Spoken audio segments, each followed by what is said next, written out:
Alright, here's another position play video using the projection system that I've got. Easy little last 5 balls of a 9-ball rack. So let's say my opponent just scratched, I have a ball in hand. Most decent players should be able to run this out. These are pretty simple shots.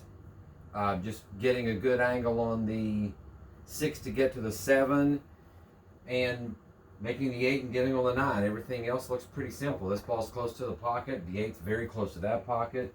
So they're all relatively simple shots. I set it up that way on purpose so I would not make any mistakes.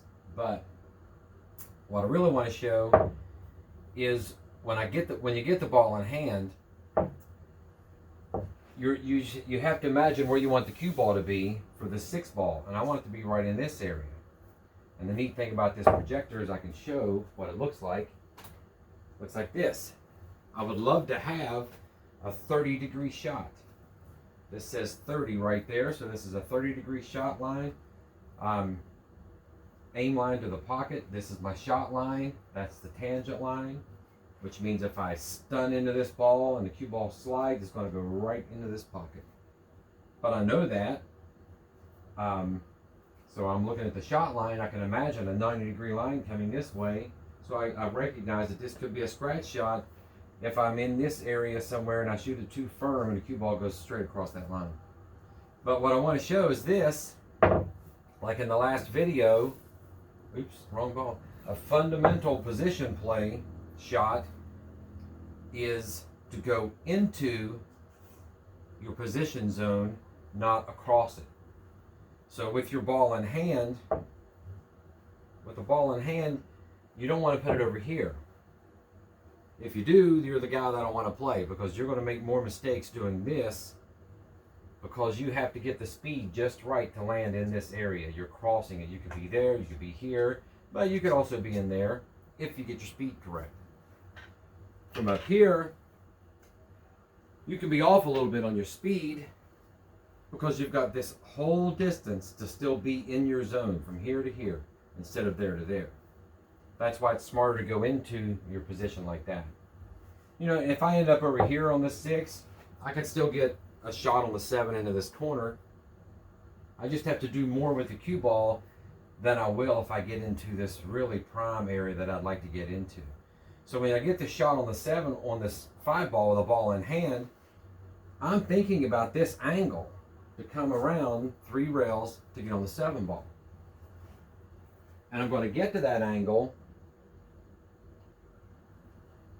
from over here, because all I have to do is shoot straight follow. I'll probably go about right there, just a soft shot and follow, and I'm coming straight into this area where I'd like to be. Let's see how I ended up. So I'm in my area. I don't have a 30-degree shot. Not that the angle matters, but I'll show you how neat this is. I can take this little line, slide it over here, and I've left myself a 22-degree shot, which is a 5/8 aim. It's a number 5 aim. My entire shaft is going to be just inside the left edge of that 6 ball, stroking through the cue ball. Now, as long as I'm anywhere in here, just the right speed is going to send the cue ball off of here around this line, going to catch in there somewhere, and then come back around and leave me on this 7 ball. All I have to do is get anywhere over here on the 7, because I want to shoot the 8 ball on the side. Why the side? Because this pocket is further away. If I'm going to rattle a ball or get a weird angle on this 8, I would rather have that weird angle in a pocket that's only 8 inches away, where I have a good 15 degrees, probably 10 to 15 degrees that I can enter that pocket. Whereas down here, I've got about 2 degrees. So this is the pocket I want to shoot the 8 ball in. I can easily get to the 9. I like to keep the cue ball on this side for the 8. And I'm thinking that from the 6 ball position, because that's the shot, that's the key shot, is to get to this 8 ball to get me to the 9 ball. But it all starts with the ball in hand on the 5 that gets me this position so I can get the cue ball over here to get to the 7 to get me to that 8 ball. So from here, like I said, I'm going to aim just about straight down that line, right on it. I want to remove this line. Now see, if I shoot it firm, I'm going to go across the tangent line and scratch. If I shoot it with draw, it's going to follow the tangent line and then pull out this way, but that's not going to do me any good. If I shoot it above center, which is what I'm going to do, it's going to roll on the tangent line a little bit and then come off at about a peace sign at this angle. Anywhere in this area, if I were to take this little cue ball and move it around, you can see this angle moving. Right there is about a 38 or 40 degree shot right in there. And over here is about a 22, 20 degree shot.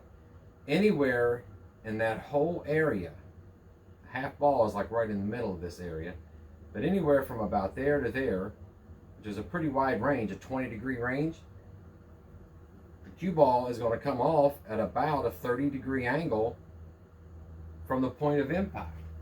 So if I do my peace sign like Dr. Dave shows and follow this aim line all the way to here, I can see that my middle finger is pointing right there. So the cue ball, if I just shoot it above center, cue ball is going to hit the 6 ball and roll into this area. But the thing is, the more I get on this side and over in here, it's going to catch the rail about there and then want to come off this way and possibly go right into this area. I don't want that. So I'm going to put a little bit of left spin on this ball.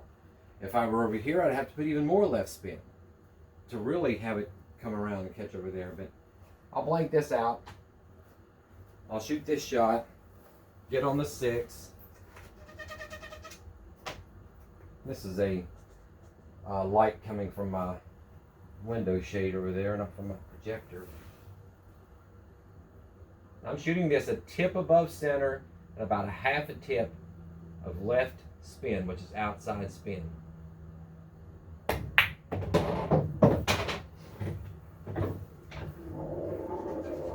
Now from here, anywhere up there is good for the 7 because I want to shoot this 8 ball in the side pocket. And I can make any kind of an angle where that 7 ball is so close to the pocket. So really the shot I want is this. I would like to have a shot anywhere in this area. If I'm not in there, I'm still going to be okay to shoot that 8 ball on the side. I just have to pay attention that the tangent line leads to the rail down here. And 30 degrees, if I leave myself up here somewhere, a 30 degree cut shot may put me into this pocket. So I have to be aware of this tangent line and know that I can actually follow the tangent line and I don't have to scratch by rolling that ball forward.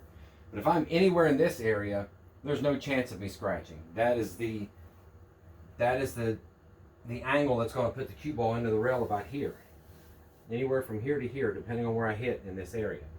If I'm up here, now the cue ball is coming closer to here, and I'm not going to like that. So I'll probably just stun it and go straight down. But I'm trying to shoot to get into this. So from here, it's just going to be top right. Cue ball is going to catch the rail right there, and then roll out this way. I could stun it and just come straight out there. That's more of a preference, whatever you like, personal preference. But to me, I don't shoot the shot enough to be able to judge the speed to stop me here. So I'm going to come off of this rail and roll into the area that I want in. It's a very soft shot.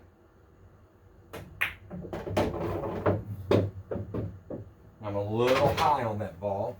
Could have struck it a little firmer. See, it's important to have a perfect area that you want to get into, but you have to be able to know how to work with it if you don't get in there. So from here, the aim for this ball, if I were to move this aim ball and show you what kind of cut angle I have, I'll just show you how neat this is going to look. I'll come over here. Now I've got a 45 degree cut. It's about a quarter ball hit. So this cue ball, if I shoot this at a 45 degree cut, it's going to go into this pocket if I just roll it. It may catch right there, but it's going to be so close that I'm not going to like my shape on this 9 ball.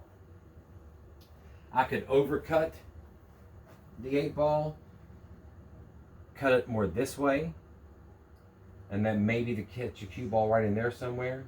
But I'm not even going to worry about that. From here, I'm just going to shoot this ball with a soft outside left-hand draw. So when I shoot it, the cue ball is going to follow this tangent line and then come around this way and catch the rail here and roll over here, and I'm right on the 9. If I'd have been over this way, I would have to shoot this ball and go back and forth because I couldn't get the speed right. But from right here, I think I can hold the ball on that side of the table with just a little soft left-hand draw.